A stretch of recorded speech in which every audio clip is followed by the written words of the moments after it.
Tonight, the high-stakes showdown here in Philadelphia between Vice President Kamala Harris and former President Donald Trump.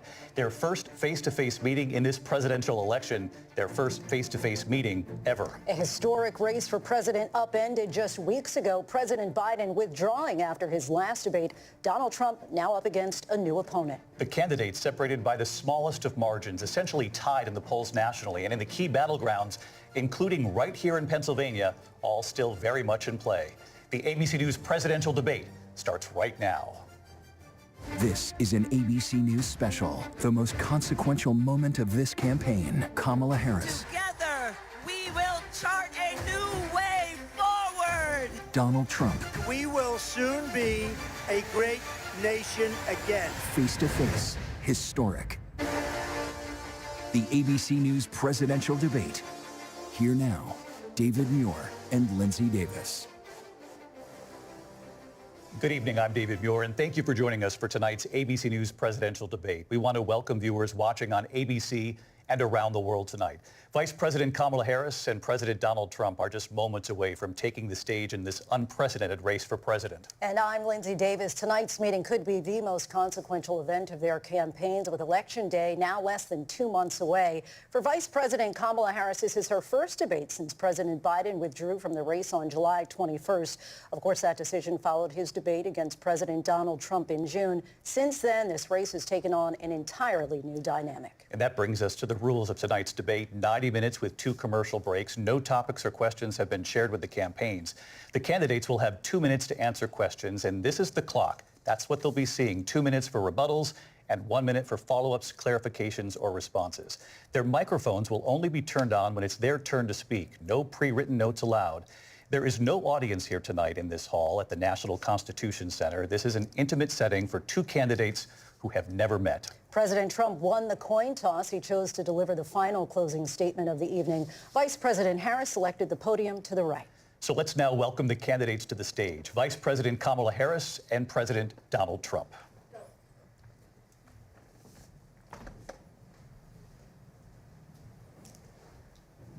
Kamala Harris, let's have a good debate. Nice to see you. Have fun. Thank you.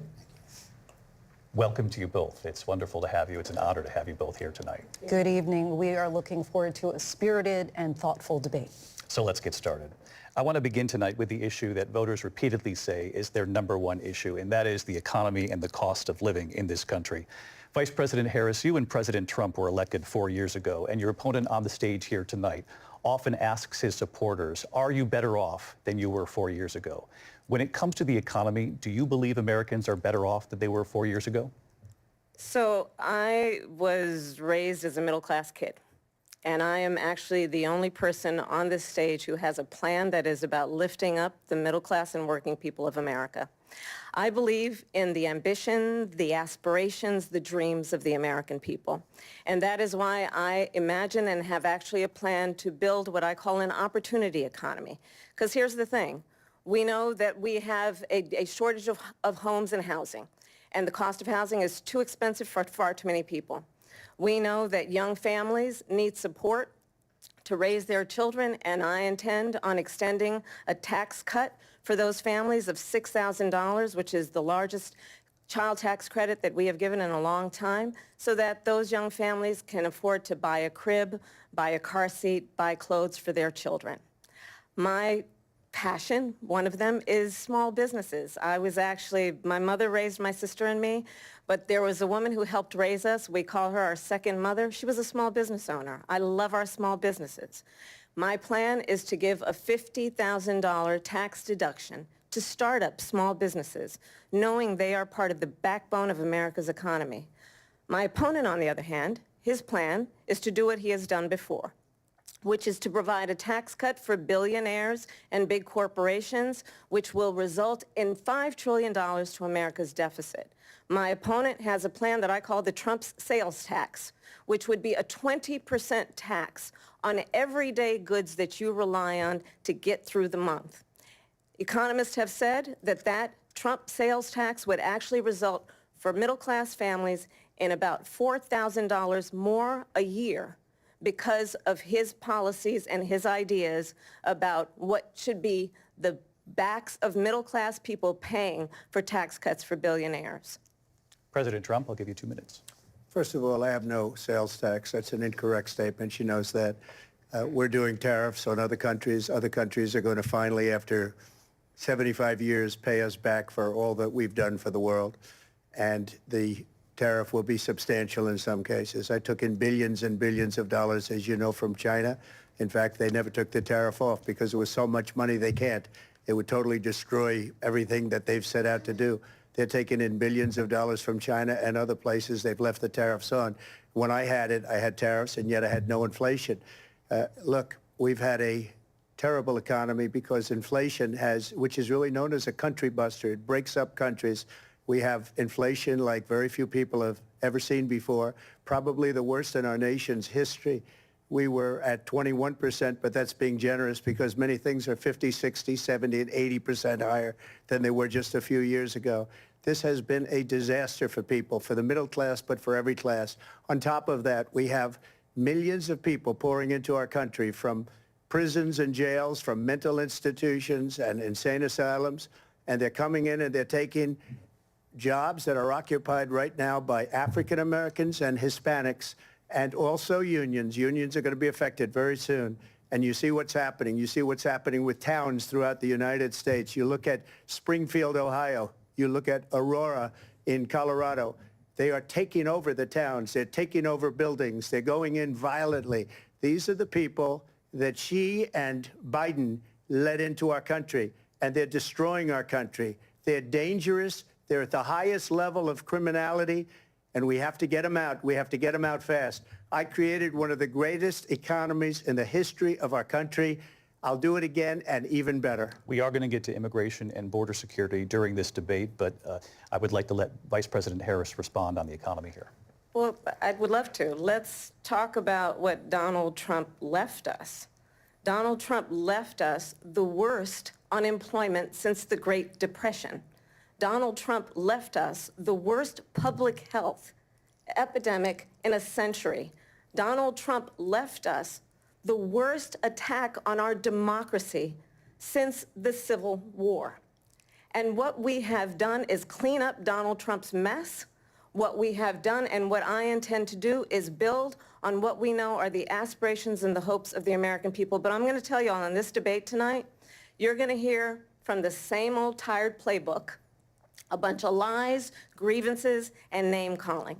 What you're going to hear tonight is a detailed and dangerous plan called Project 2025 that the former president intends on implementing if he were elected again.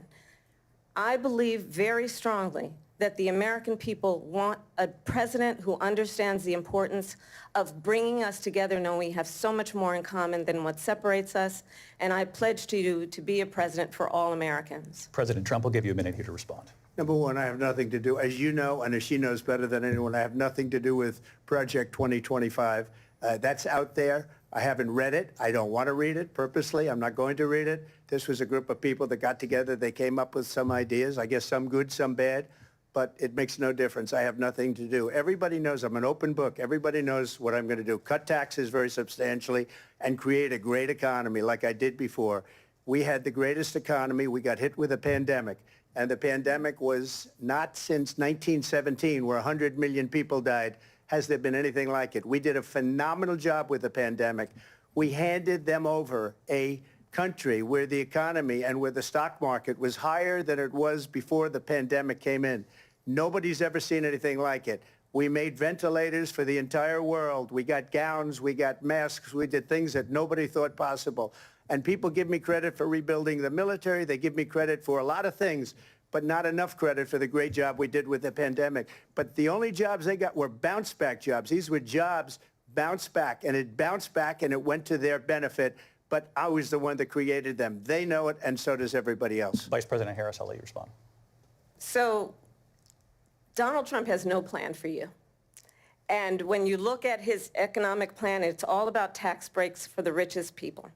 I am offering what I describe as an opportunity economy, and the best economists in our country, if not the world, have reviewed our relative plans for the future of America. What Goldman Sachs has said is that Donald Trump's plan would make the economy worse, mine would strengthen the economy. What the Wharton School has said is Donald Trump's plan would actually explode the deficit. 16 Nobel laureates have described his economic plan as something that would increase inflation and by the middle of next year would invite a recession. You just have to look at where we are and where we stand on the issues. And I'd invite you to know that Donald Trump actually has no plan for you because he is more interested in defending himself than he is in looking out for you. That's just a soundbite. They gave her that to say. Look, I went to the Wharton School of Finance, and many of those professors, the top professors, think my plan is a brilliant plan. It's a great plan. It's a plan that's going to bring up our worth, our value as a country. It's going to make people want to be able to go and work and create jobs and create a lot of good, solid money for our country. And just to finish off, she doesn't have a plan. She copied Biden's plan, and it's like 4 sentences, like run, spot, run. 4 sentences that are just, oh, we'll try and lower taxes. She doesn't have a plan. Take a look at her plan. She doesn't have a plan. Mr. President, I do want to drill down on something you both brought up. The Vice President brought up your tariffs. You responded, and let's drill down on this, because your plan is what she calls is essentially a national sales tax. Your proposal calls for tariffs, as you pointed out here, on foreign imports across the board. You recently said that you might double your plan, imposing tariffs up to 20% on goods coming into this country. As you know, many economists say that with tariffs at that level, costs are then passed on to the consumer. Vice President Harris has argued it'll mean higher prices on gas, food, clothing, medication, arguing it costs the typical family nearly $4,000 a year. Do you believe Americans can afford higher prices because of tariffs? They're not going to have higher prices. What's going to have and who's going to have higher prices is China and all of the countries that have been ripping us off for years. I was the only president ever. China was paying us hundreds of billions of dollars, and so were other countries. And, you know, if she doesn't like them, they should have gone out and they should have immediately cut the tariffs. But those tariffs are there 3.5 years now under their administration. We are going to take in billions of dollars, hundreds of billions of dollars. I had no inflation, virtually no inflation. They had the highest inflation perhaps in the history of our country, because I've never seen a worse period of time. People can't go out and buy cereal or bacon or eggs or anything else. The people of our country are absolutely dying with what they've done. They've destroyed the economy. And all you have to do is look at a poll. The polls say 80 and 85 and even 90% that the Trump economy was great, that their economy was terrible. Vice President Harris, I do want to ask for your response, and you heard what the president said there, because the Biden administration did keep a number of the Trump tariffs in place. So how do you respond? Well, let's be clear that the Trump administration resulted in a trade deficit, one of the highest we've ever seen in the history of America. He invited trade wars. You want to talk about his deal with China? What he ended up doing is, under Donald Trump's presidency, he ended up selling American chips to China to help them improve and modernize their military, basically sold us out, when a policy about China should be in making sure the United States of America wins the competition for the 21st century, which means focusing on the details of what that requires, focusing on relationships with our allies, focusing on investing in American-based technology so that we win the race on AI, on quantum computing, focusing on what we need to do to support America's workforce so that we don't end up having, on the short end of the stick, in terms of workers' rights. But what Donald Trump did, let's talk about this, with COVID, is he actually thanked President Xi for what he did during COVID. Look at his tweet. Thank you, President Xi, exclamation point, when we know that Xi was responsible for lacking and not giving us transparency about the origins of COVID. President Trump, I'll let you respond. First of all, they bought their chips from Taiwan. We hardly make chips anymore because of philosophies like they have and policies like they have. I don't say her because she has no policy. Everything that she believed 3 years ago and 4 years ago is out the window. She's going to my philosophy now. In fact, I was going to send her a MAGA hat. She's gone to my philosophy. But if she ever got elected, she'd change it. And it will be the end of our country. She's a Marxist. Everybody knows she's a Marxist. Her father's a Marxist professor in economics, and he taught her well. But when you look at what she's done to our country, and when you look at these millions and millions of people that are pouring into our country monthly, where it's, I believe, 21 million people, not the 15 that people say, and I think it's a lot higher than the 21. That's bigger than New York State pouring in. And just look at what they're doing to our country. They're criminals. Many of these people coming in are criminals. And that's bad for our economy, too. You know, you mentioned before, we'll talk about immigration later. Well, bad immigration is the worst thing that can happen to our economy. They have, and she has, destroyed our country with policy that's insane. Almost policy that you'd say they have to hate our country. President Trump, thank you. Lindsay? I want to turn to the issue of abortion. President Trump, you've often touted that you were able to kill Roe v. Wade. Last year, you said that you were proud to be the most pro-life president in American history. Then last month, you said that your administration would be great for women and their reproductive rights. In your home state of Florida, you surprised many with regard to your 6-week abortion ban because you initially had said that it was too short. And you said, quote, I'm going to be voting that we need more than 6 weeks. But then the very next day, you reversed course and said you would vote to support the 6-week ban. Vice President Harris says that women shouldn't trust you on the issue of abortion because you've changed your position so many times. Therefore, why should they trust you? Well, the reason I'm doing that vote is because the plan is, as you know, the vote is, they have abortion in the 9th month. They even have, and you can look at the governor of West Virginia, the previous governor of West Virginia, not the current governor, who's doing an excellent job, but the governor before, he said the baby will be born and we will decide what to do with the baby. In other words, we'll execute the baby. And that's why I did that, because that predominates, because they're radical. The Democrats are radical in that. And her vice presidential pick, which I think was a horrible pick, by the way, for our country, because he is really out of it. But her vice presidential pick says abortion in the 9th month is absolutely fine. He also says execution after birth. It's an execution, no longer abortion, because the baby is born, is okay. And that's not okay with me, hence the vote. But what I did is something for 52 years. They've been trying to get Roe v. Wade into the states. And through the genius and heart and strength of 6 Supreme Court justices, we were able to do that. Now, I believe in the exceptions for rape, incest, and life of the mother. I believe strongly in it. Ronald Reagan did also. 85% of Republicans do. Exceptions. Very important. But we were able to get it, and now states are voting on it. And for the first time, you're going to see, look, this is an issue that's torn our country apart for 52 years. Every legal scholar, every Democrat, every Republican, liberal, conservative, they all wanted this issue to be brought back to the states where the people could vote. And that's what happened. Now, Ohio, the vote was somewhat liberal. Kansas, the vote was somewhat liberal, much more liberal than people would have thought. But each individual state is voting. It's the vote of the people now. It's not tied up in the federal government. I did a great service in doing it. It took courage to do it. And the Supreme Court had great courage in doing it. And I give tremendous credit to those 6 justices. There is no state in this country where it is legal to kill a baby after it's born. Madam Vice President, I want to get your response to President Trump. Well, as I said, you're going to hear a bunch of lies, and that's not actually a surprising fact. Let's understand how we got here. Donald Trump hand-selected 3 members of the United States Supreme Court with the intention that they would undo the protections of Roe v. Wade. And they did exactly as he intended. And now in over 20 states, there are Trump abortion bans, which make it criminal for a doctor or nurse to provide health care. In one state, it provides prison for life.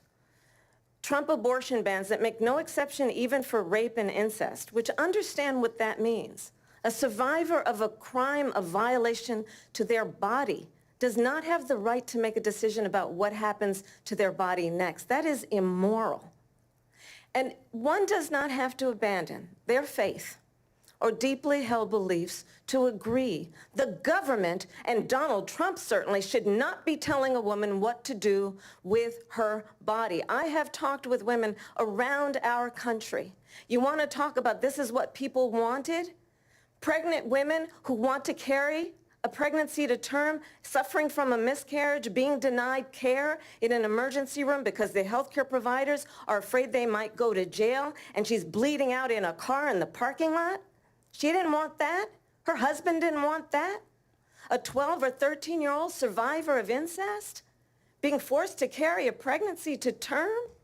They don't want that. And I pledge to you, when Congress passes a bill to put back in place the protections of Roe v. Wade, as President of the United States, I will proudly sign it into law. But understand, if Donald Trump were to be reelected, he will sign a national abortion ban. Understand, in his Project 2025, there would be a national abortion, a monitor that would be monitoring your pregnancies, your miscarriages. I think the American people believe that certain freedoms, in particular the freedom to make decisions about one's own body, should not be made by the government. Thank you, Vice President Harris. Well, there she goes again. It's a lie. I'm not signing a ban, and there's no reason to sign a ban because we've gotten what everybody wanted. Democrats, Republicans, and everybody else, and every legal scholar wanted it to be brought back into the states, and the states are voting. And it may take a little time, but for 52 years, this issue has torn our country apart, and they've wanted it back in the states. And I did something that nobody thought was possible. The states are now voting. What she says is an absolute lie. And as far as the abortion ban, no, I'm not in favor of abortion ban, but it doesn't matter because this issue has now been taken over by the states. Would you veto a national abortion ban if it came to your desk? Well, I won't have to because, again, two things. Number one, she said she'll go back to Congress. She'll never get the vote. It's impossible for her to get the vote, especially now with the 50-50, and essentially 50-50 in both Senate and the House. She's not going to get the vote. She can't get the vote. She won't even come close to it. So it's just talk. You know what it reminds me of? When they said they're going to get student loans terminated, and it ended up being a total catastrophe. The student loans, and then her, I think probably her boss, if you call him a boss, he spends all his time on the beach. But look, her boss went out and said, we'll do it again. We'll do it a different way. And he went out, got rejected again by the Supreme Court. So all these students got taunted with this whole thing about this whole idea. And how unfair that would have been, part of the reason they lost, to the millions and millions of people that had to pay off their student loans. They didn't get it for free. But they were saying it's the same way that they talked about that they talk about abortion. But if I could just get a yes or no, because your running mate, J.D. Vance, has said that you would veto it if it did come to your desk. Well, I didn't discuss it with J.D. In all fairness, J.D., and I don't mind if he has a certain view, but I think he was speaking for me, but I really didn't. Look, we don't have to discuss it because she'd never be able to get it, just like she couldn't get student loans. They couldn't get student loans. They didn't even come close to getting student loans. They taunted young people and a lot of other people that had loans. They can never get this approved. So it doesn't matter what she says about going to Congress. Well, wonderful. Let's go to Congress. Do it. But the fact is that for years, they wanted to get it out of Congress and out of the federal government. And we did something that everybody said couldn't be done. And now you have a vote of the people on abortion. Vice President Harris, I want to give you your time to respond, but I do want to ask, would you support any restrictions on a woman's right to an abortion? I absolutely support reinstating the protections of Roe v. Wade. And as you rightly mentioned, nowhere in America is a woman carrying a pregnancy to term and asking for an abortion. That is not happening. It's insulting to the women of America. And understand what has been happening under Donald Trump's abortion bans. Couples who pray and dream of having a family are being denied IVF treatments. What is happening in our country? Working people, working women who are working 1 or 2 jobs, who can barely afford childcare as it is, have to travel to another state to get on a plane sitting next to strangers to go and get the health care she needs. Barely can afford to do it, and what you are putting her through is unconscionable. And the people of America have not, the majority of Americans believe in a woman's right to make decisions about her own body, and that is why in every state where this issue has been on the ballot, in red and blue states both, the people of America have voted for freedom. Vice President Harris, Excuse me, I have thank to you. respond. Another lie. It's another lie. I have been a leader on IVF, which is fertilization. The IVF, I have been a leader. In fact, when they got a very negative decision on IVF from the Alabama courts, I saw the people of Alabama and the legislature 2 days later voted it in. I've been a leader on it. They know that, and everybody else knows it. I have been a leader on fertilization, IVF.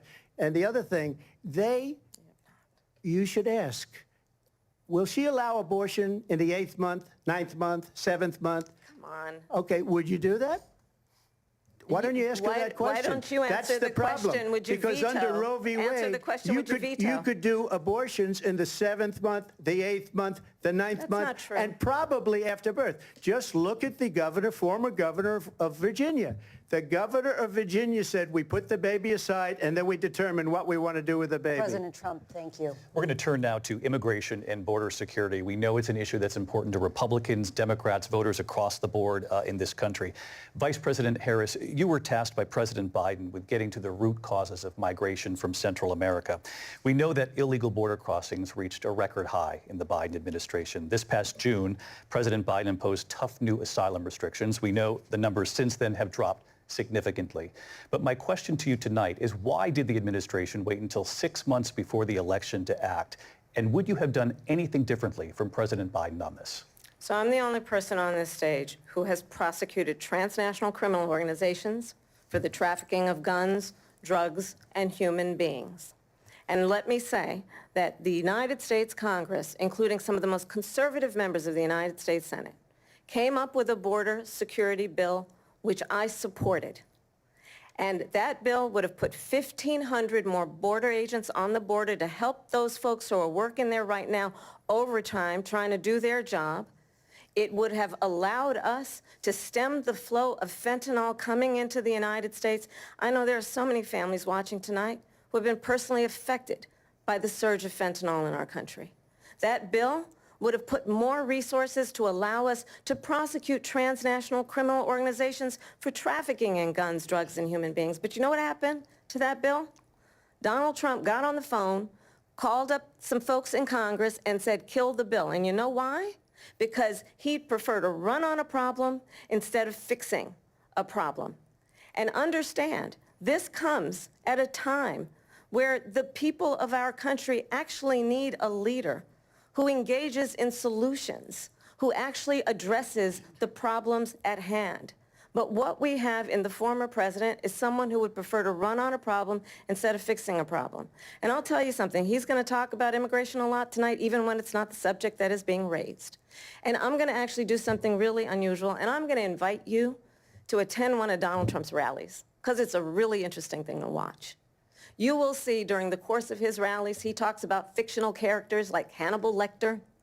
He will talk about windmills cause cancer. And what you will also notice is that people start leaving his rallies early out of exhaustion and boredom. And I will tell you, the one thing you will not hear him talk about is you. You will not hear him talk about your needs, your dreams, and your desires. And I'll tell you, I believe you deserve a president who actually puts you first, and I pledge to you that I will. Vice President Harris, thank you. President Trump, on that point, I want to get your response. Well, I would like to respond. Let me just ask, though, why did you try to kill that bill, and successfully so? That would have put thousands of additional agents and officers on the border. First, let me respond as to the rallies. She said people start leaving. People don't go to her rallies. There's no reason to go. And the people that do go, she's bussing them in and paying them to be there, and then showing them in a different light. So she can't talk about that. People don't leave my rallies. We have the biggest rallies, the most incredible rallies in the history of politics. That's because people want to take their country back. Our country is being lost. We're a failing nation. And it happened 3.5 years ago. And what's going on here, you're going to end up in World War III, just to go into another subject. What they have done to our country by allowing these millions and millions of people to come into our country, and look at what's happening to the towns all over the United States. And a lot of towns don't want to talk. It's not going to be Aurora or Springfield. A lot of towns don't want to talk about it because they're so embarrassed by it. In Springfield, they're eating the dogs, the people that came in. They're eating the cats. They're eating the pets of the people that live there. And this is what's happening in our country, and it's a shame. As far as rallies are concerned, as far as the reason they go is they like what I say. They want to bring our country back. They want to make America great again. It's a very simple phrase, make America great again. She's destroying this country, and if she becomes president, this country doesn't have a chance of success. Not only success, we'll end up being Venezuela on steroids. I just want to clarify here. You bring up Springfield, Ohio, and ABC News did reach out to the city manager there. He told us there have been no credible reports of specific claims of pets being harmed, injured, or abused by individuals within the immigrant community. Well, I've seen people on television. Let me just say here, this is the people on television say my dog was taken and used for food. So maybe he said that, and maybe that's a good thing to say for a city manager. I'm not taking this from television. But the people on television saying their dog was eaten by the people that went there. Again, the Springfield city manager says there's no evidence of that. Vice President Harris, I'll let you respond to the rest of what you've heard. You talk about extreme.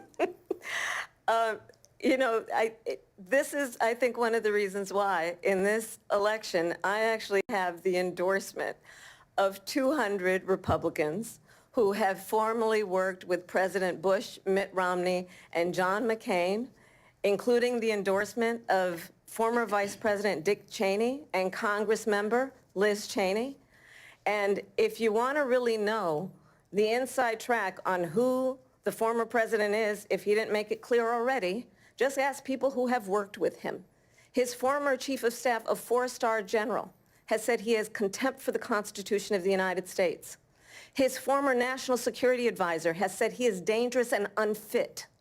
His former Secretary of Defense has said the nation, the Republic, would never survive another Trump term.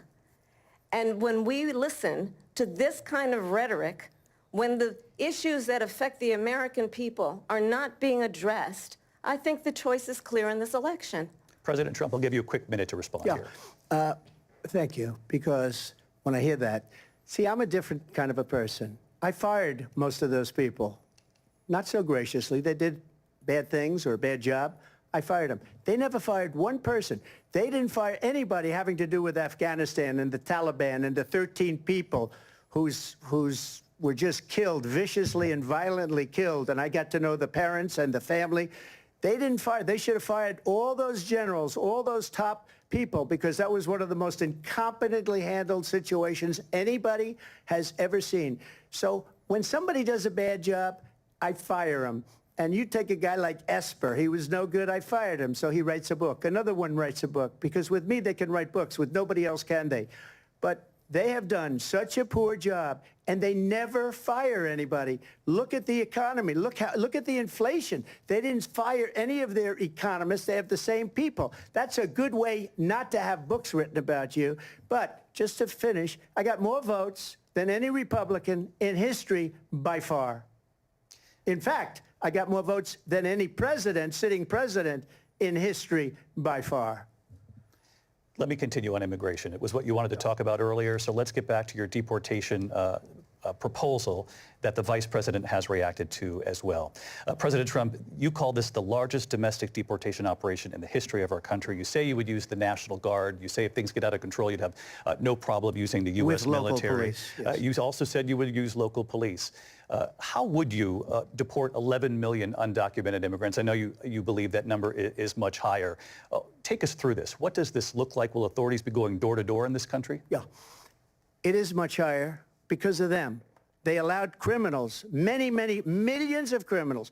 They allowed terrorists. They allowed common street criminals. They allowed people to come in, drug dealers, to come into our country. And they're now in the United States and told by their countries like Venezuela, don't ever come back or we're going to kill you. Do you know that crime in Venezuela and crime in countries all over the world is way down? You know why? Because they've taken their criminals off the street and they've given them to her to put into our country. And this will be one of the greatest mistakes in history for them to allow. And I think they probably did it because they think they're going to get votes, but it's not worth it because they're destroying the fabric of our country by what they've done. There's never been anything done like this at all. They've destroyed the fabric of our country. Millions of people let in, and all over the world, Crime is down all over the world except here. Crime here is up and through the roof. Despite their fraudulent statements that they made, crime in this country is through the roof. And we have a new form of crime. It's called migrant crime. And it's happening at levels that nobody thought possible. President Trump, as you know, the FBI says overall violent crime is actually coming down in this country. But Vice Excuse me, President the Harris, FBI they were defrauding statements. They didn't include the worst cities. They didn't include the cities with the worst crime. It was a fraud, just like their number of 818,000 jobs that they said they created turned out to be a fraud. President Trump, thank you. I'll let you respond, Vice President Harris. Well, I think this is so rich, coming from someone who has been prosecuted for national security crimes, economic crimes, election interference, has been found liable for sexual assault, and his next big court appearance is in November at his own criminal sentencing. And let's be clear where each person stands on the issue of what is important about respect for the rule of law and respect for law enforcement. The former vice president called for defunding federal law enforcement, 45,000 agents, get this, on the day after he was arraigned on 34 felony counts. So let's talk about what is important in this race. It is important that we move forward, that we turn the page on this same old tired rhetoric and address the needs of the American people, address what we need to do about the housing shortage, which I have a plan for, address what we must do to support our small businesses, address bringing down the price of groceries. But frankly, the American people are exhausted with this same old tired playbook. Vice President Harris, thank you. Excuse me. Every one of those cases was started by them against their political opponent. And I'm winning most of them, and I will win the rest on appeal. And you saw that with the decision that came down just recently from the Supreme Court. I'm winning most of them. But those are cases, it's called weaponization. Never happened in this country. They weaponized the Justice Department. Every one of those cases was involved with the DOJ, from Atlanta and Fani Willis to the Attorney General of New York and the DA in New York. Every one of those cases.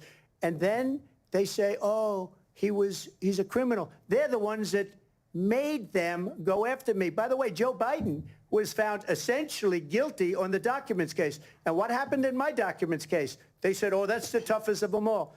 A complete and total victory. 2 months ago, it was thrown out.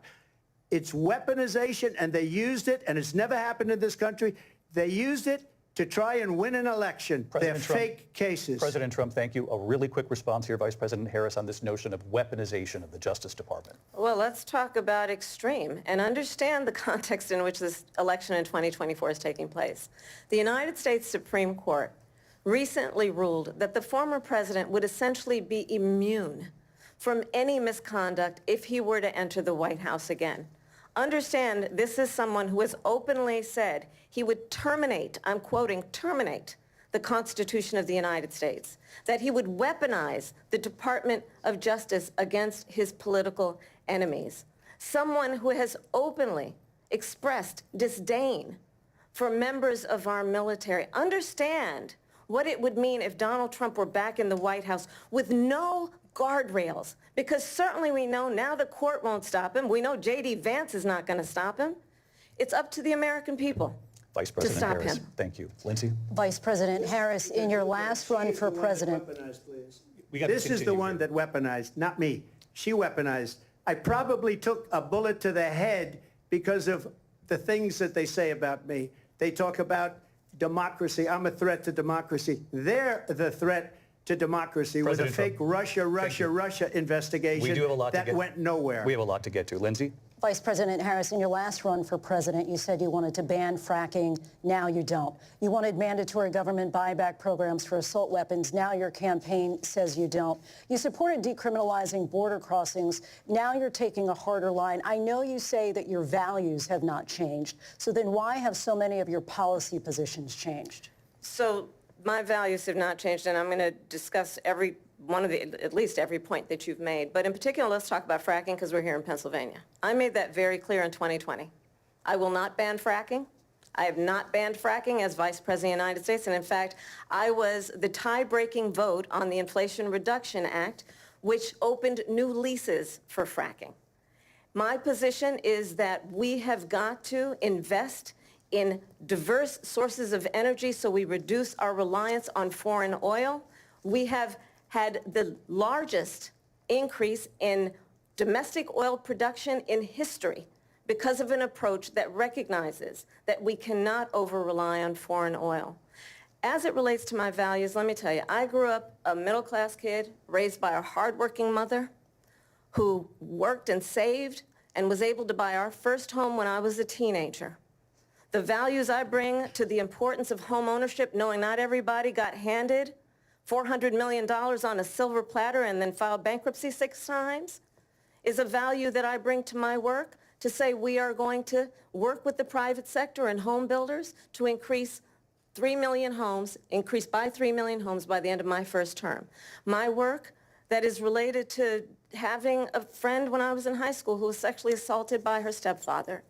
And my focus then on protecting women and children from violent crime is based on a value that is deeply grounded in the importance of standing up for those who are most vulnerable. My work that is about protecting Social Security and Medicare is based on long-standing work that I have done, protecting seniors from scams. My values have not changed. And what is important is that there is a president who actually brings values and a perspective that is about lifting people up and not beating people down and name-calling. The true measure of the leader is the leader who actually understands the strength is not in beating people down, it's in lifting people up. I intend to be that president. President Trump, your Well, response? first of all, I wasn't given $400 million. I wish I was. My father was a Brooklyn builder, Brooklyn, Queens, and a great father, and I learned a lot from him. But I was given a fraction of that, a tiny fraction, and I built it into many, many billions of dollars, many, many billions. And when people see it, they are even surprised. So we don't have to talk about that. Fracking, she's been against it for 12 years. Defund the police, she's been against that forever. She gave all that stuff up very wrongly, very horribly, and everybody's laughing at it, okay? They're all laughing at it. She gave up at least 12 and probably 14 or 15 different policies. Like, she was big on defund the police. In Minnesota, she went out, wait a minute, I'm talking now, if you don't mind, please. Does that sound familiar? She went out in Minnesota and wanted to let criminals that killed people, that burned down Minneapolis, she went out and raised money to get them out of jail. She did things that nobody would ever think of. Now she wants to do transgender operations on illegal aliens that are in prison. This is a radical left liberal that would do this. She wants to confiscate your guns, and she will never allow fracking in Pennsylvania. If she won the election, fracking in Pennsylvania will end on day one. Just to finish one thing, so important in my opinion. So I got the oil business going like nobody has ever done before. When they took over, they got rid of it, started getting rid of it, and the prices were going up the roof. They immediately let these guys go to where they were. I would have been 5 times, 4 times, 5 times higher, because you're talking about 3.5 years ago. They got it up to where I was because they had no choice, because the prices of energy were quadrupling and doubling. You saw what happened to gasoline. So they said, let's go back to Trump. But if she won the election, the day after that election, they'll go back to destroying our country, and oil will be dead, fossil fuel will be dead, we'll go back to windmills, and we'll go back to solar, where they need a whole desert to get some energy to come out of it. You ever see a solar plant? By the way, I'm a big fan of solar, but they take 400, 500 acres of desert President soil. Trump, we have a These lot are of not good issues things that for we the have to get environment to. that We're she out of time. understands. Thank you. Lindsay, thank you. We have an election in just 56 days. And I want to talk about the peaceful transfer of power, which, of course, we all know is a cornerstone of our democracy, and the role of a president in a moment of crisis. Mr. President, on January 6th, you told your supporters to march to the Capitol. You said you would be right there with them. The country and the world saw what played out at the Capitol that day, the officers coming under attack. Aides in the West Wing say you watched it unfold on television off the Oval Office. You did send out tweets, but it was more than 2 hours before you sent out that video message telling your supporters to go home. Is there anything you regret about what you did on that day? You just said a thing that isn't covered. Peacefully and patriotically, I said during my speech, not later on. Peacefully and patriotically. And nobody on the other side was killed. Ashley Babbitt was shot by an out-of-control police officer that should have never, ever shot her. It's a disgrace. But we didn't do this group of people that have been treated so badly. I ask, what about all the people that are pouring into our country and killing people that she allowed to pour in? She was the border czar, remember that. She was the border czar. She doesn't want to be called the border czar because she's embarrassed by the border. In fact, she said at the beginning, oh, I'm surprised you're not talking about the border yet. That's because she knows what a bad job they've done. What about those people? When are they going to be prosecuted? When are these people from countries all over the world, not just South America, they're coming in from all over the world, David, all over the world, and crime rates are down all over the world because of it. But let me just when ask are those, David, when are those people going to be prosecuted? When are the people that burned down Minneapolis going to be prosecuted? Or in Seattle, they went into Seattle, they took over a big percentage of the city of Seattle. When are those people going to be prosecuted? But let me just ask You might ask her that question. You were the president. You were watching it unfold on television. It's a very simple question as we move forward toward another election. Is there anything you regret about what you did on that day? Yes or no? I had nothing to do with that other than they asked me to make a speech. I showed up for a speech. I said, I think it's going to be big. I went to Nancy Pelosi and the mayor of Washington, D.C., and the mayor put it back in writing, as you know. I said, you know, this is going to be a very big rally or whatever you want to call it. And again, it wasn't done by me. It was done by others. I said, I'd like to give you 10,000 National Guard or soldiers. They rejected me. Nancy Pelosi rejected me. It was just 2 weeks ago. Her daughter has a tape of her saying she is fully responsible for what happened. They want to get rid of that tape. It would have never happened if Nancy Pelosi and the mayor of Washington did their jobs. I wasn't responsible for security. Nancy Pelosi was responsible. She didn't do her job. The question was about you as president, not about former Speaker Pelosi, but I do want Vice President Harris to respond here. I was at the Capitol on January 6th. I was the vice president-elect. I was also an acting senator. I was there. And on that day, the President of the United States incited a violent mob to attack our nation's capital, to desecrate our nation's capital. On that day, 140 law enforcement officers were injured, and some died. And understand, the former president has been indicted and impeached for exactly that reason. But this is not an isolated situation. Let's remember Charlottesville, where there was a mob of people carrying tiki torches, spewing anti-Semitic hate. And what did the president then at the time say? There were fine people on each side. Let's remember that when it came to the Proud Boys, a militia, the president said, the former president said, stand back and stand by. So for everyone watching who remembers what January 6th was, I say, we don't have to go back. Let's not go back. We're not going back. It's time to turn the page. And if that was a bridge too far for you, well, there is a place in our campaign for you to stand for country, to stand for our democracy, to stand for rule of law, and to end the chaos, and to end the approach that is about attacking the foundations of our democracy because you don't like the outcome. And be clear on that point. Donald Trump, the candidate, has said in this election there will be a bloodbath if this and the outcome of this election is not to his liking. Let's turn the page on this. Let's not go back. Let's chart a course for the future and not go backwards to the past. Let me just follow up here. It was a different term, and it was a term that related to energy because they have destroyed our energy business. That was where bloodbath was. Also, on Charlottesville, that story has been, as you would say, debunked. Laura Ingraham, Sean Hannity, Jesse, all of these people, They covered it. If they go an extra sentence, they will see it was perfect. It was debunked in almost every newspaper, but they still bring it up, just like they bring 2025 up. They bring all of this stuff up. I ask you this. You talk about the Capitol. Why are we allowing these millions of people to come through on the southern border? How come she's not doing anything? And I'll tell you what I would do, and I would be very proud to do it. I would say we would both leave this debate right now. I'd like to see her go down to Washington, D.C. during this debate, because we're wasting a lot of time. Go down to, because she's been so bad, it's so ridiculous.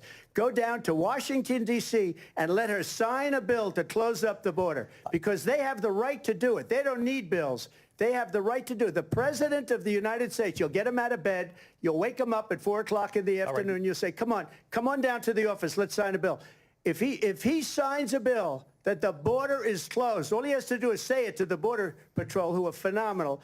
If they do that, the border is closed. Mr. Those President, people are killing many people, unlike J6. We talked immigration here tonight. I do want to focus on this next issue to both of you, because it really brings us this into focus, truth in these times that we're living in. Mr. President, for 3.5 years after you lost the 2020 election, you repeatedly falsely claimed that you won, many times saying you won in a landslide. In the past couple of weeks leading up to this debate, you have said, quote, you lost by a whisker, that you, quote, didn't quite make it, that you came up a little bit short. I said that? Are you now acknowledging that you lost in 2020? No, I don't acknowledge that at all. But I you said did that say sarcastically. You know that. It was said, oh, we lost by a whisker. That was said sarcastically. Look, there's so much proof. All you have to do is look at it. And they should have sent it back to the legislatures for approval. I got almost 75 million votes, the most votes any sitting president has ever gotten. I was told if I got 63, which was what I got in 2016, you can't be beaten. The election, people should never be thinking about an election as fraudulent. We need two things. We need walls, and we have to have it. We have to have borders, and we have to have good elections. Our elections are bad. And a lot of these illegal immigrants coming in, they're trying to get them to vote. They can't even speak English. They don't even know what country they're in practically. And these people are trying to get them to vote. And that's why they're allowing them to come into our country. I did watch all of these pieces of video. I didn't detect the sarcasm, lost by a whisker. We didn't quite make it. And we should just point out here as clarification, and you know this, you and your allies, 60 cases in front of many judges, many of them Republican. No judge looked at it. And said they there was said no we didn't have standing. Fraud. That's the other thing. They said we didn't have standing, a technicality. Can you imagine a system where a person in an election doesn't have standing? The President of the United States doesn't have standing. That's how we lost. If you look at the facts, and I'd love to have you'll do a special on it. I'll show you Georgia, and I'll show you Wisconsin, and I'll show you Pennsylvania, and I'll show you. We have so many facts and statistics, but you know what? That doesn't matter, because we have to solve the problem that we have right now. That's old news.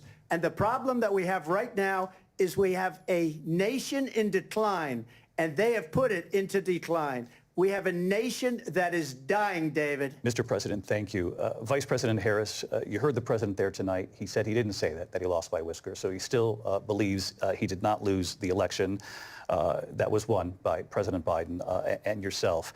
But I do want to ask you about something that's come up in the last couple of days. This was a post from President Trump about this upcoming election just weeks away. He said, when I win, those people who cheated, and then he lists donors, voters, election officials, he says will be prosecuted to the fullest extent of the law, which will include long-term prison sentences. One of your campaign's top lawyers responded saying, we won't let Donald Trump intimidate us. We won't let him suppress the vote. Is that what you believe he's trying to do here?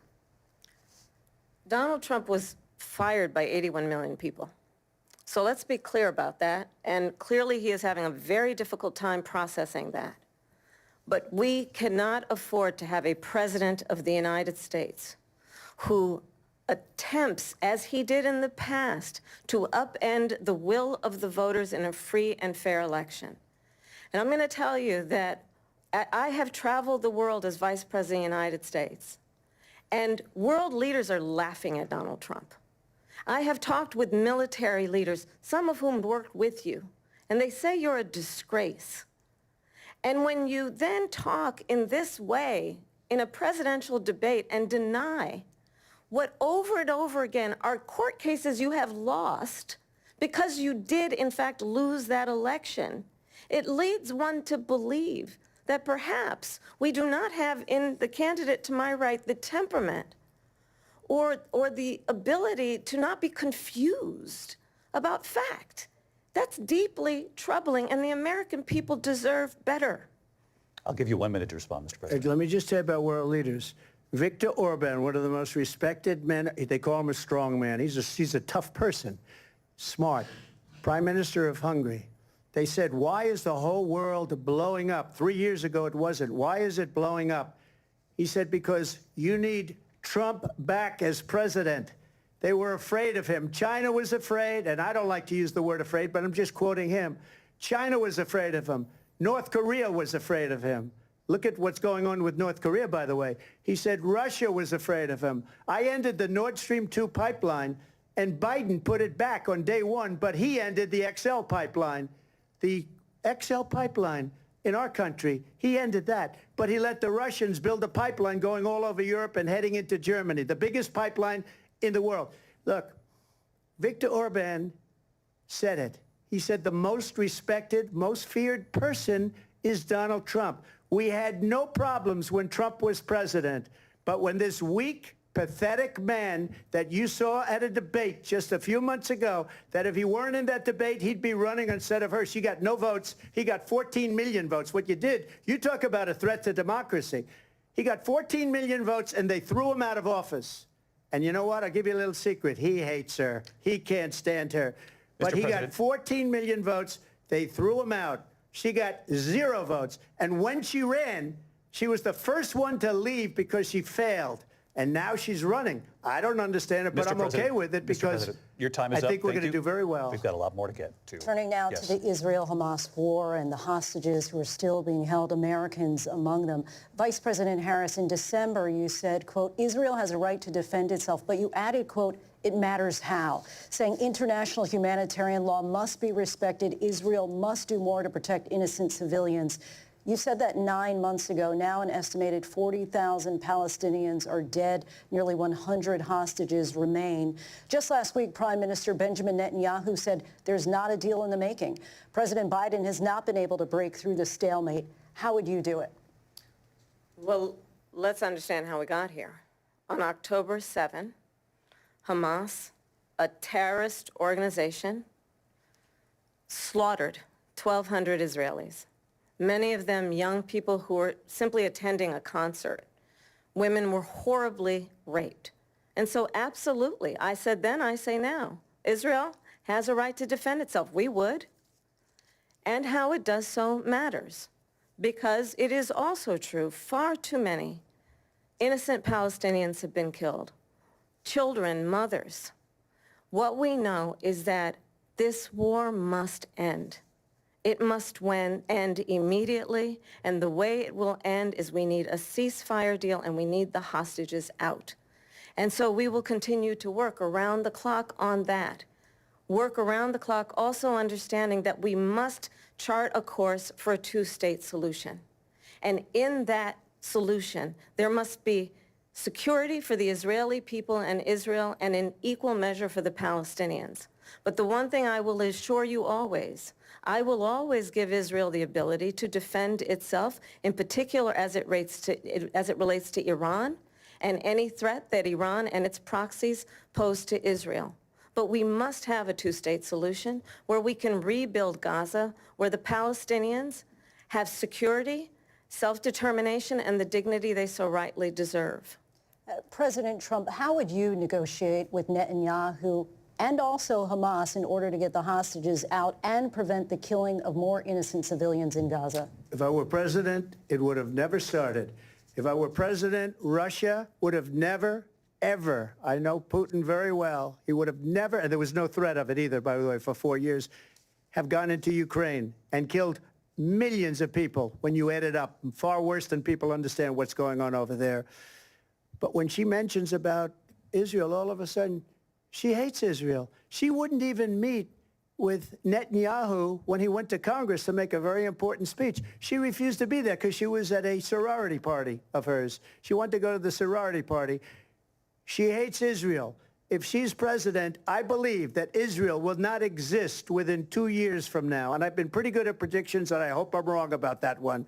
She hates Israel. At the same time, in her own way, she hates the Arab population because the whole place is going to get blown up. Arabs, Jewish people, Israel will be gone. It would have never happened. Iran was broke under Donald Trump.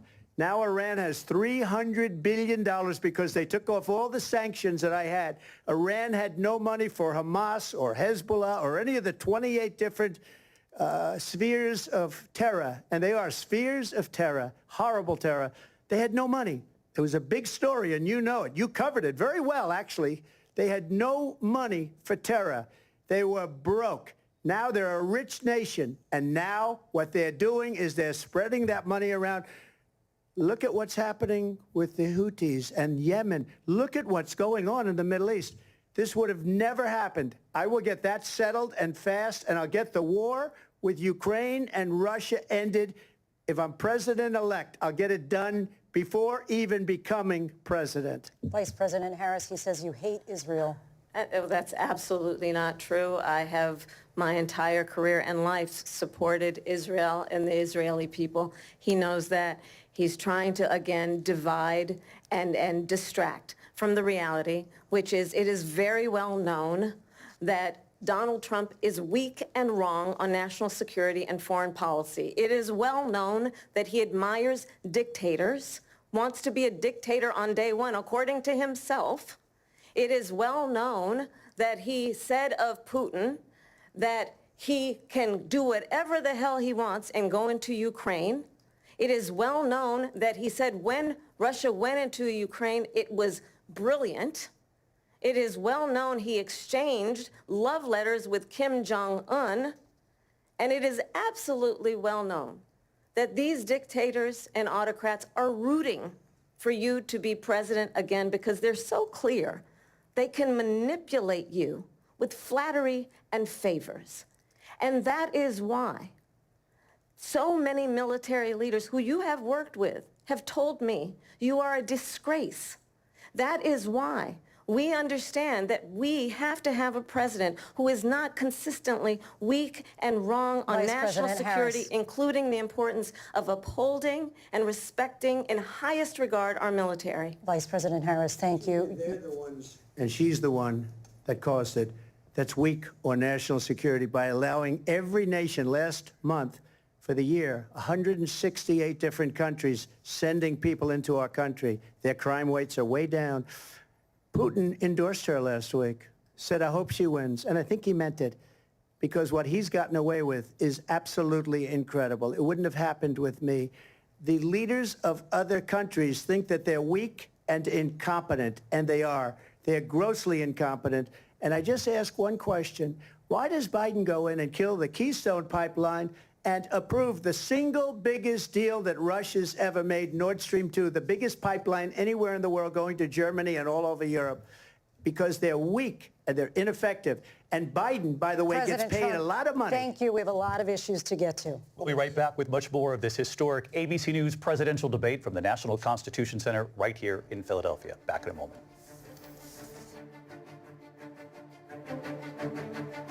Here again, David Muir and Lindsay Davis.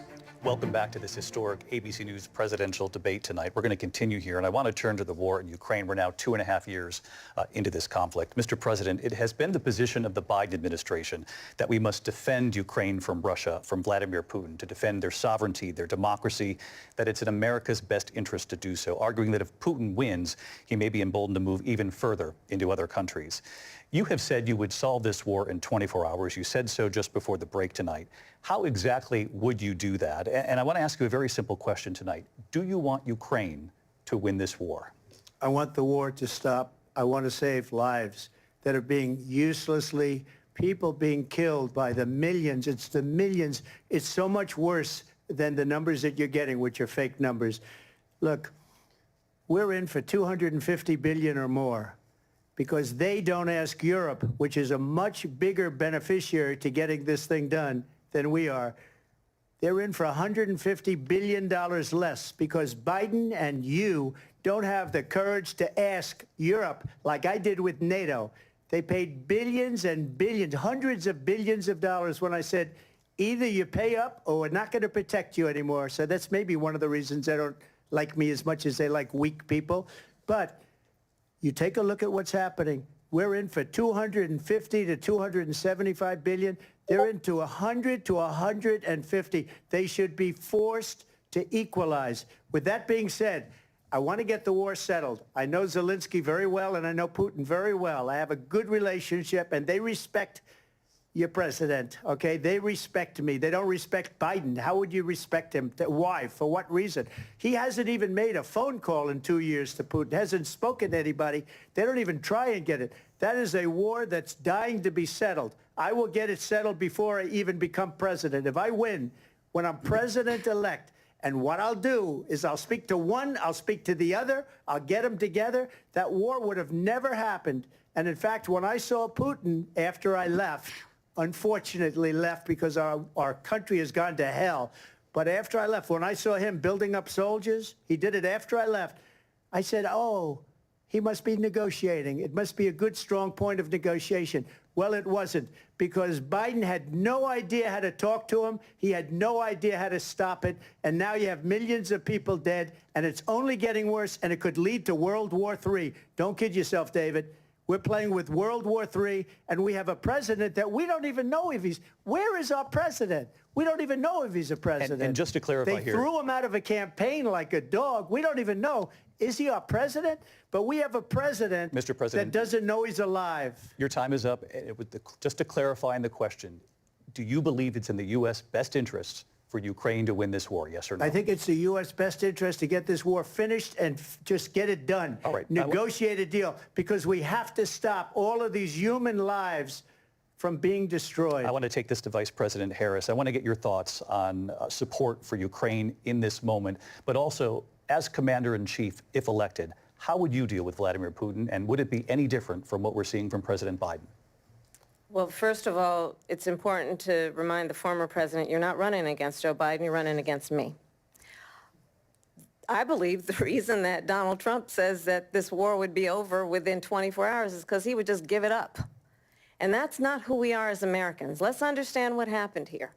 I actually met with Zelensky a few days before Russia invaded, tried through force to change territorial boundaries, to defy one of the most important international rules and norms, which is the importance of sovereignty and territorial integrity. And I met with President Zelensky. I shared with him American intelligence about how he could defend himself. Days later, I went to NATO's eastern flank, to Poland and Romania. And through the work that I and others did, we brought 50 countries together to support Ukraine in its righteous defense. And because of our support, because of the air defense, the ammunition, the artillery, the javelins, the Abrams tanks that we have provided, Ukraine stands as an independent and free country. If Donald Trump were president, Putin would be sitting in Kyiv right now.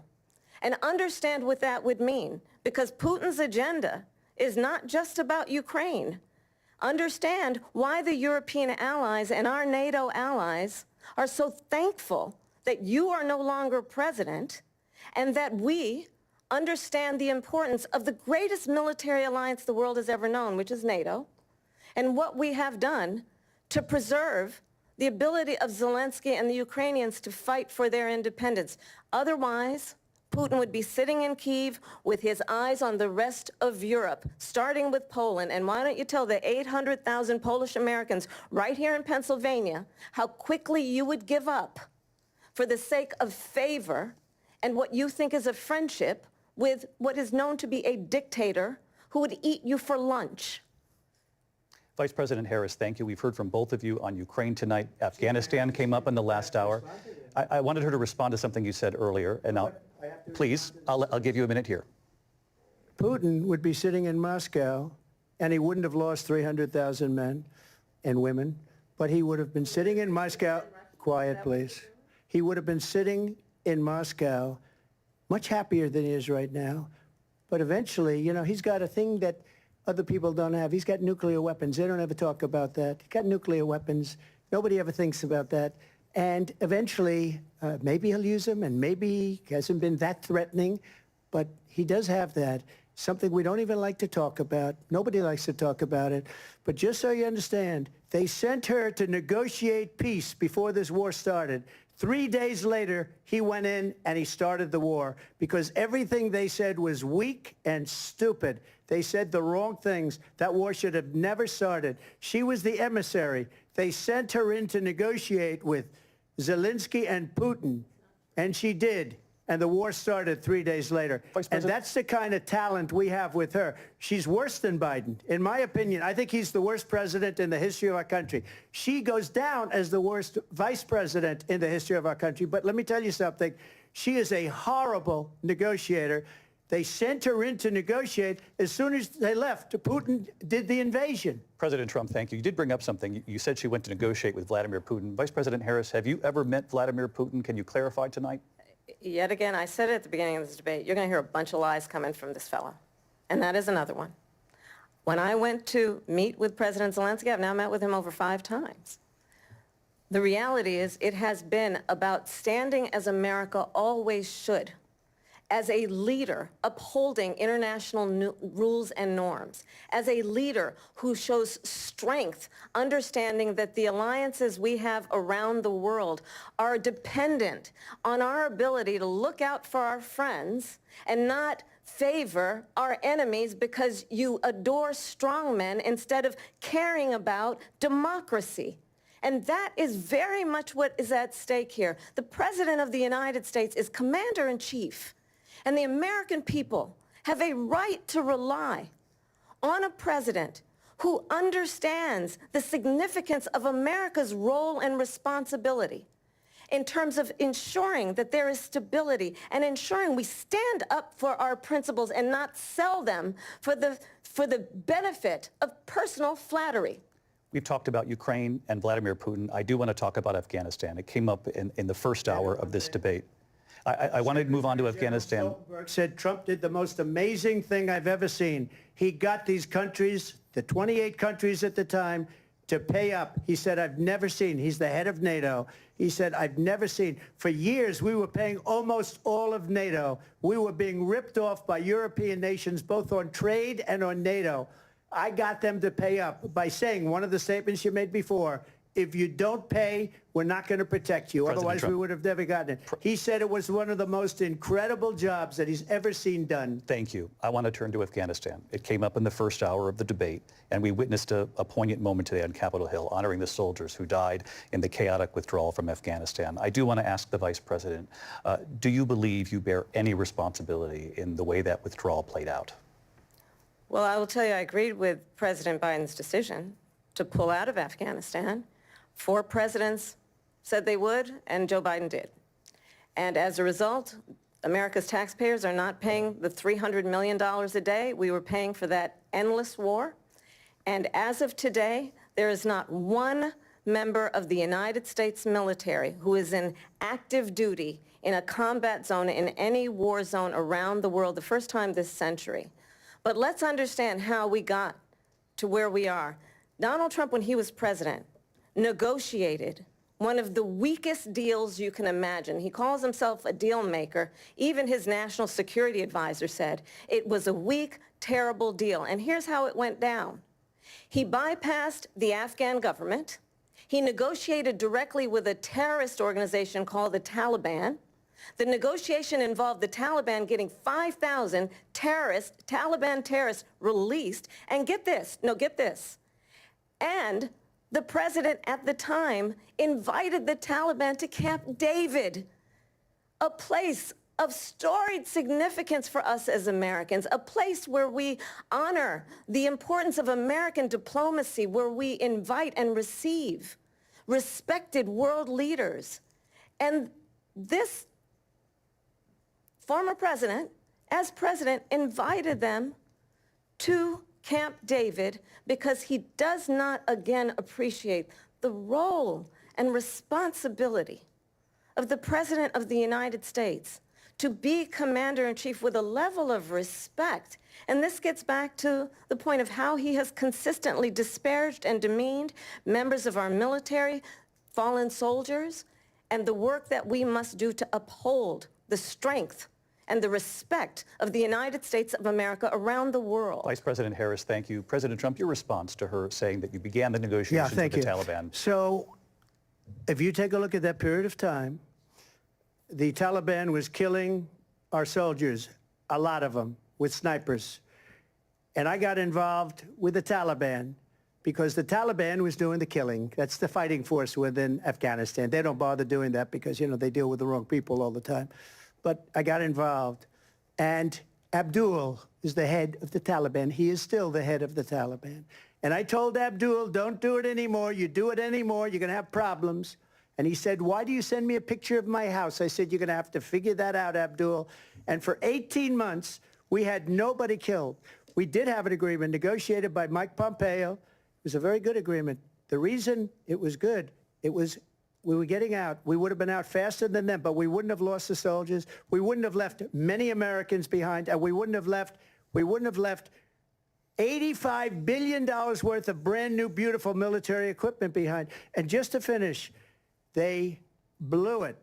The agreement said you have to do this, and they didn't do it. They didn't do it. The agreement was terminated by us because they didn't do what they were supposed to do. I want to move on. And these people did the worst withdrawal and, in my opinion, the most embarrassing moment in the history of our country. And by the way, that's why Russia attacked Ukraine, because they saw how incompetent she and her boss are. President Trump, thank you. I want to move on now to race and politics in this country. Mr. President, you recently said of Vice President Harris, quote, I didn't know she was black until a number of years ago when she happened to turn black, and now she wants to be known as black. I want to ask a bigger picture question here tonight. Why do you believe it's appropriate to weigh in on the racial identity of your opponent? I don't, and I don't care. I don't care what she is. I don't care. You make a big deal out of something. I couldn't care less. Whatever she wants to be is okay with me. But those were your words, so I'm asking... I don't know. I mean, all I can say is I read where she was not black, that she put out, and I'll say that. And then I read that she was black, and that's okay. Either one was okay with me. That's up to her. That's up to her. Vice President Harris, your thoughts on this? I think it's, I mean, honestly, I think it's a tragedy that we have someone who wants to be president who has consistently, over the course of his career, attempted to use race to divide the American people. You know, I do believe that the vast majority of us know that we have so much more in common than what separates us, and we don't want this kind of approach that is just constantly trying to divide us, and especially by race. And let's remember how Donald Trump started. He was land, he owned buildings, and he was investigated because he refused to rent property to black families. Let's remember, this is the same individual who took out a full-page ad in the New York Times calling for the execution of 5 young black and Latino boys who were innocent, the Central Park 5. Took out a full-page ad calling for their execution. This is the same individual who spread birther lies about the first black president of the United States. And I think the American people want better than that, want better than this, want someone who understands, as I do, I travel our country. We see in each other a friend. We see in each other a neighbor. We don't want a leader who is constantly trying to have Americans point their fingers at each other. I meet with people all the time who tell me, can we please just have discourse about how we're going to invest in the aspirations and the ambitions and the dreams of the American people? Knowing that regardless of people's color or the language their grandmother speaks, we all have the same dreams and aspirations and want a president who invests in those, not in hate and division. Vice President Harris, thank you. Lindsay? President Trump, this is now your 3rd time. This is the most divisive presidency in the history of our country. There's never been anything like it. They're destroying our country, and they come up with things like what she just said. going back many, many years, when a lot of people, including Mayor Bloomberg, agreed with me on the Central Park Five, they admitted, they said, they pled guilty. And I said, well, if they pled guilty, they badly hurt a person, killed a person ultimately. And if they pled guilty, then they pled, we're not guilty. But this is a person that has to stretch back years, 40, 50 years ago, because there's nothing now. I built one of the greatest economies in the history of the world, and I'm going to build it again. It's going to be bigger, better, and stronger. But they're destroying our economy. They have no idea what a good economy is. Their oil policies, every single policy. And remember this, she is Biden. You know, she's trying to get away from Biden. I don't know the gentleman, she says. She is Biden. The worst inflation we've ever had, a horrible economy because inflation has made it so bad, and she can't get away with that. Thank you. Your time is up. I want to respond to that, though. I want to just respond briefly. Clearly, I am not Joe Biden, and I am certainly not Donald Trump. And what I do offer is a new generation of leadership for our country, one who believes in what is possible, one who brings a sense of optimism about what we can do instead of always disparaging the American people. I believe in what we can do to strengthen our small businesses, which is why I have a plan. Let's talk about our plans and let's compare the plans. I have a plan to give startup businesses $50,000 tax deduction, to pursue their ambitions, their innovation, their ideas, their hard work. I have a plan, $6,000 for young families for the first year of your child's life to help you in that most critical stage of your child's development. I have a plan that is about allowing people to be able to pursue what has been fleeting in terms of the American dream by offering a help with down payment of $25,000 down payment assistance for first-time home buyers. That's the kind of conversation, I believe, David, that people really want tonight, as opposed to a conversation that is constantly about belittling and name-calling. Let's turn the page Vice President and move Harris, forward. thank you. Let's turn to policy. President Let's Trump, turn back we to have policy. to move on. President Trump.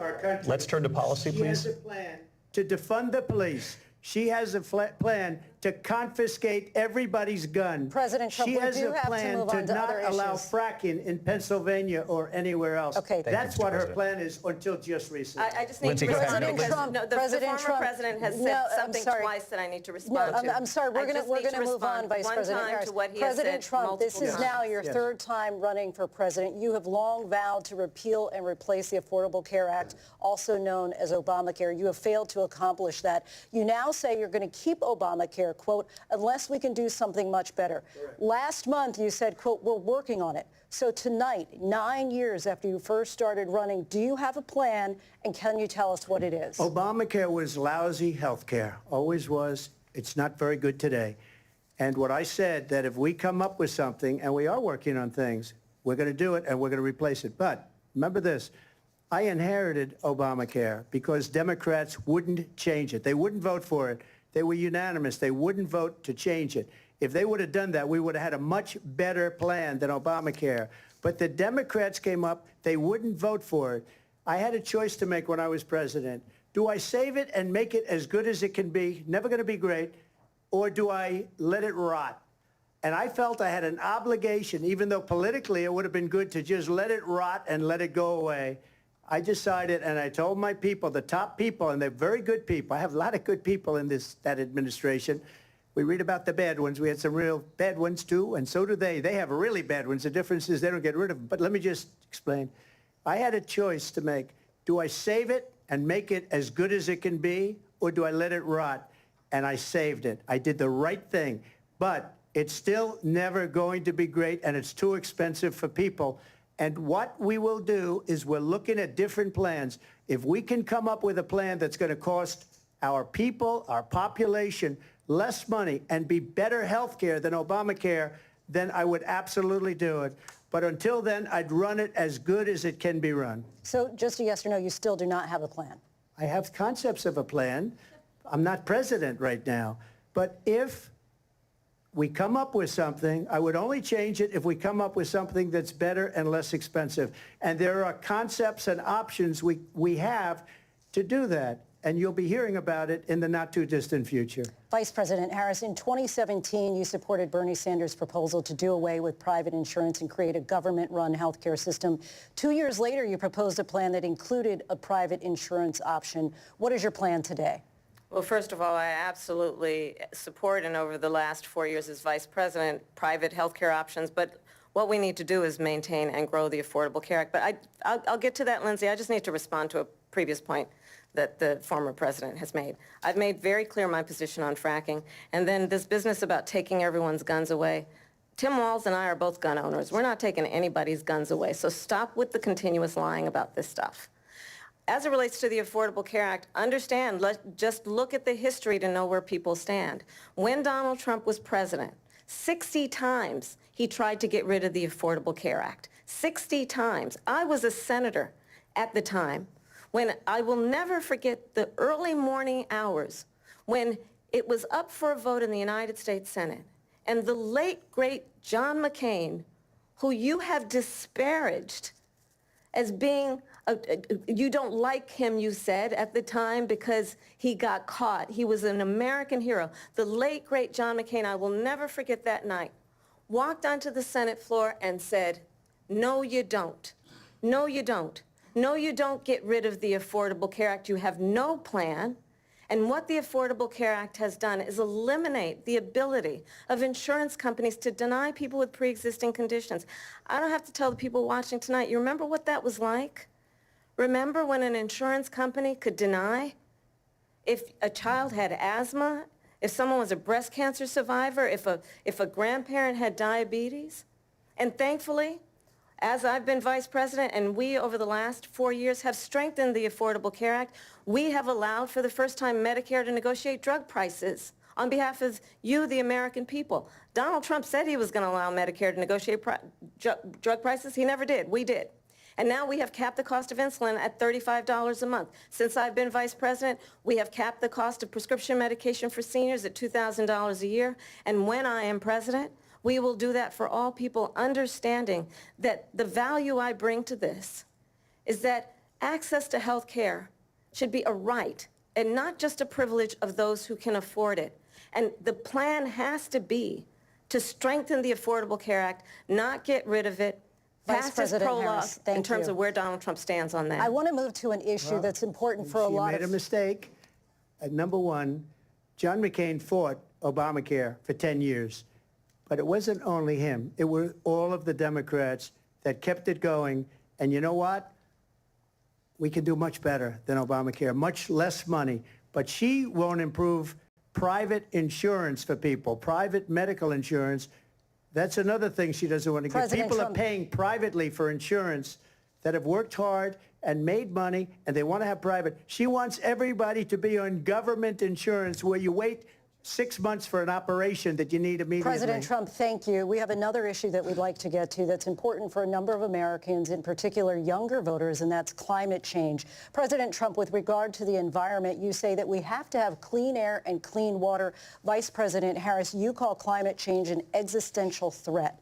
The question to you both tonight is, what would you do to fight climate change? And Vice President Harris, we'll start with you. 1 minute for you each. Well, the former president had said that climate change is a hoax.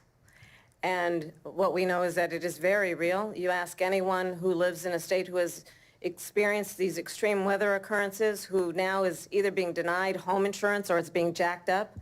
You ask anybody who has been the victim of what that means in terms of losing their home, having nowhere to go. We know that we can actually deal with this issue. The young people of America care deeply about this issue. And I am proud that as vice president over the last 4 years, we have invested $1 trillion in a clean energy economy, while we have also increased domestic gas production to historic levels. We have created over 800,000 new manufacturing jobs while I have been vice president. We have invested in clean energy to the point that we are opening up factories around the world. Donald Trump said he was going to create manufacturing jobs. He lost manufacturing jobs. And I'm also proud to have the endorsement of the United Auto Workers and Sean Fain, who also know that part of building a clean energy economy includes investing in American-made products, American automobiles. It includes growing what we can do around American manufacturing and opening up auto plants, not closing them like happened under Donald Trump. Vice President Harris, thank you. That didn't happen under Donald Trump. Let me just tell you, they lost 10,000 manufacturing jobs this last month. It's going, they're all leaving. They're building big auto plants in Mexico, in many cases owned by China. They're building these massive plants, and they think they're going to sell their cars into the United States because of these people. What they have given to China is unbelievable. But we're not going to let that. We'll put tariffs on those cars so they can't come into our country, because they will kill the United Auto Workers and any auto worker, whether it's in Detroit or South Carolina or any other place. What they've done to business and manufacturing in this country is horrible.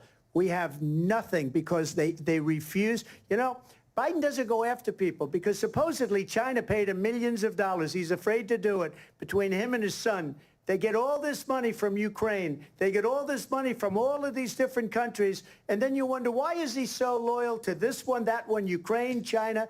Why is he? Why did he get $3.5 million from the mayor of Moscow's wife? Why did she pay him $3.5 million? This is a crooked administration, and they're selling our country down the tubes. President Trump, thank you. Thank you. We'll be right back with closing statements from both of our candidates. An historic night, this ABC News presidential debate from Philadelphia. Back in a moment. David Muir and Lindsay Davis. Welcome back tonight. The time has come for closing statements, and Vice President Harris, we begin with you. So I think you've heard tonight two very different visions for our country. One that is focused on the future, and the other that is focused on the past, and an attempt to take us backward.